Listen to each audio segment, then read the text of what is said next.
I'd like to talk about the 7 factors of purification and how to practice efficiently to achieve liberation. Please listen carefully and use this information to guide your practice accurately, and you will see that your mind will change for the better. The 7 factors of purification is a core Buddhist teaching. This Dhamma is well organized, from the beginning, in the middle, and in the end. It takes the practitioner from the very beginning to full enlightenment. Each factor supports the next, you can't skip any one, and each factor directly takes us to the one goal of the liberation from suffering. Buddha compared these 7 factors of purification to 7 modes of transportation needed to take one to the final destination, like traveling from home in your car to the airport, from the airport to another location, from that airport by bus, and so on, until the final destination is reached. It is very important to perfect each factor before going to the next, without being attached to the current one. The purpose is to reach the final destination and not to linger at any factor. We can't go on to the next factor until we have perfected the current one.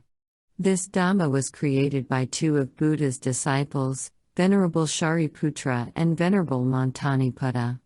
After propounding the teaching, the 2 disciples approached the Buddha and received his permission to spread the teaching up until the present day. The 7 factors of purification are: 1.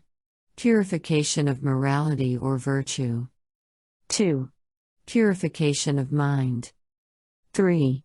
Purification of view. 4. Purification by overcoming doubt. 5. Purification by the knowledge and vision of what is the path and not the path. 6. Purification by the knowledge and vision of the way. 7. Purification by knowledge and vision. Starting from the first factor, purification of morality or virtue, the practitioner should have the right understanding of how to practice vipassana meditation by following Buddha's Dhamma. The 7 factors of purification are an expansion and in-depth teaching of the threefold training in morality, concentration, and wisdom.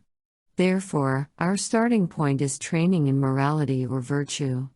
We need to examine our mind and make sure we're following the precepts, and see what defilements remain in our mind so we can eliminate them. The 3 poisons, anger, greed, and delusion, can control our mind to break the precepts, and indulging in sensual pleasure can keep the mind from walking the middle path. There are 4 levels of practicing morality. 1. Refraining from breaking the precepts. 2. Mindfully observing the 6 sense organs. 3. Mindfully limiting our consumption to basic human needs, food, shelter, clothing and health care. 4. Cultivating wisdom, by observing and understanding our mind whenever craving for consumption arises. This will guide us to see whether or not we should act on our craving, seeing the 3 marks of existence. In order to perfect morality, we must be mindful and objectively observe the objects that should be abandoned, because craving for these objects causes us to break the precepts. Mindfulness, concentration, and wisdom are the special tools to train our morality. For instance, if we want to gossip with another person, then mindfulness will recognize this and bring the mind back to the base. Right concentration will then watch from the base and separate the craving from the mind, and wisdom will see the 3 marks of existence of the craving. This is called training the precepts with wisdom.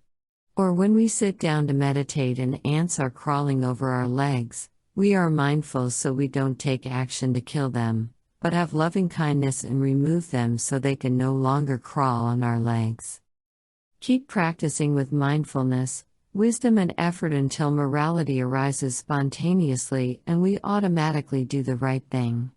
If we listen to Dhamma talks with right understanding, we will know the concept of cause and effect, or action and its consequence.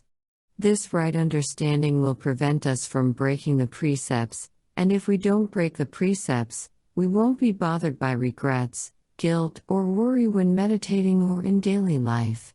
Many people are attached to their past actions and can't free the mind from them, causing them to become depressed, attached to depression, and thinking of themselves as being a depressed person.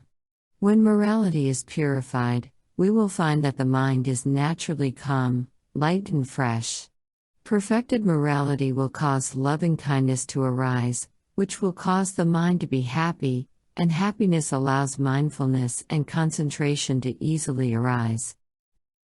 Purification of mind means overcoming the 5 hindrances: sensual pleasure, ill will, sloth and torpor, restlessness and doubt.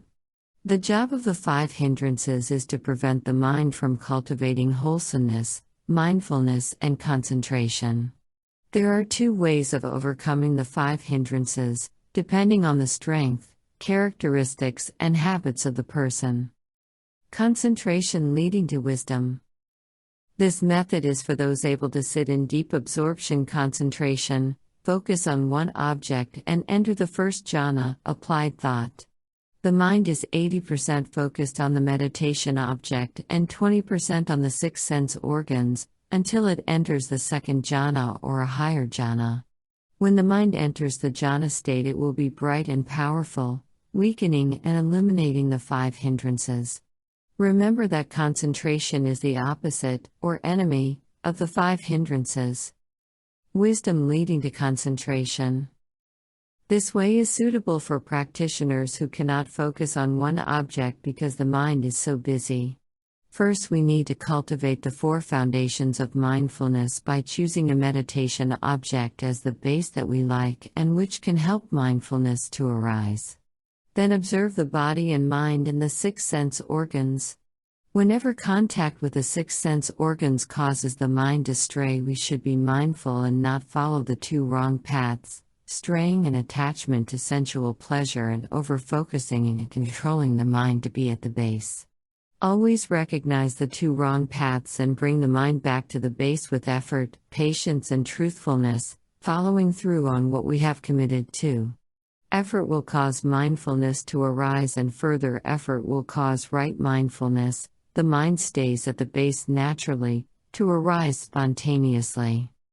Now that the 5 hindrances have been overcome with mindfulness or concentration, depending on the characteristics of the practitioner, the mind has been purified by stably and objectively observing at the base, right concentration, and is ready for the next level of purification.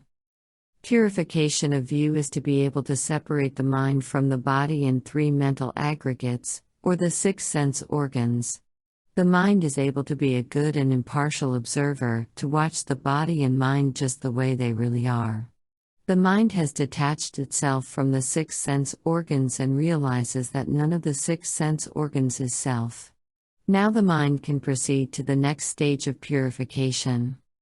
Purification of overcoming doubt means the mind being able to see the cause and effect, dependent origination, of the arising of each phenomenon.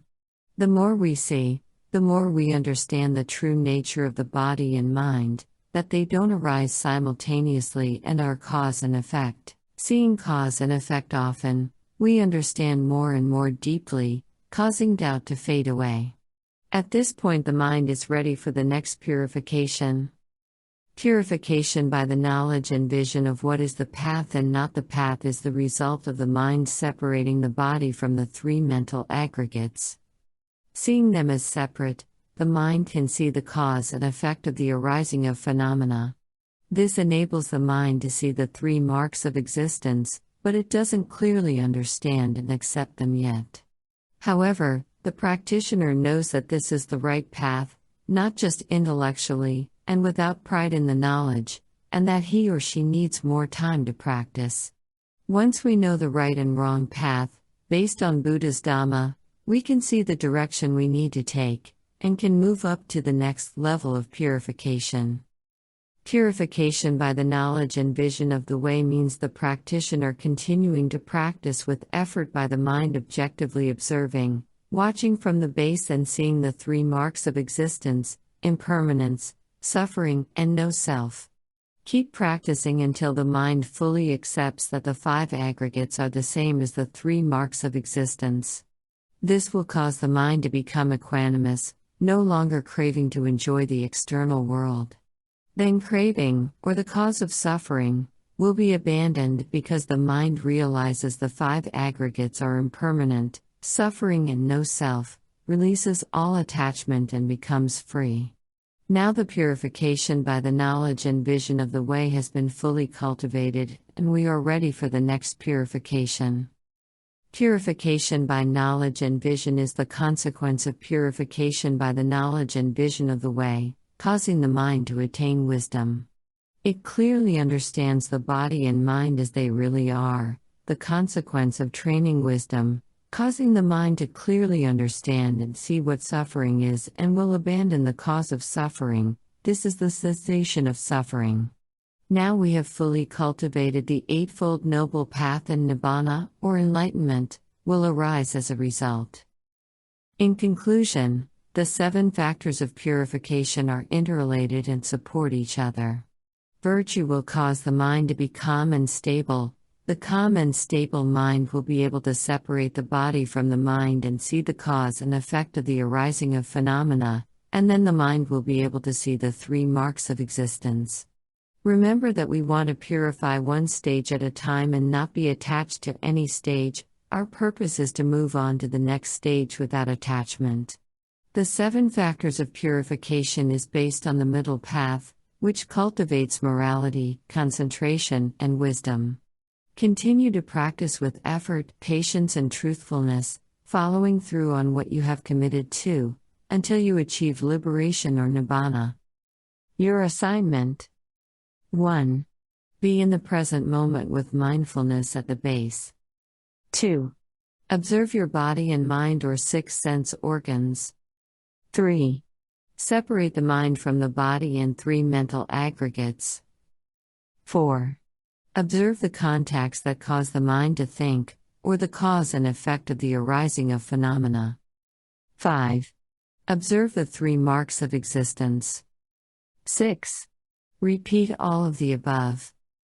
I wish everyone success in your practice and hope this Dhamma will guide you to the right practice for the attainment of your right goals in life, which is liberation from suffering.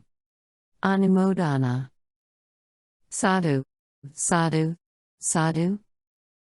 Trisikkha Insight Meditation Center, Plant City, Florida.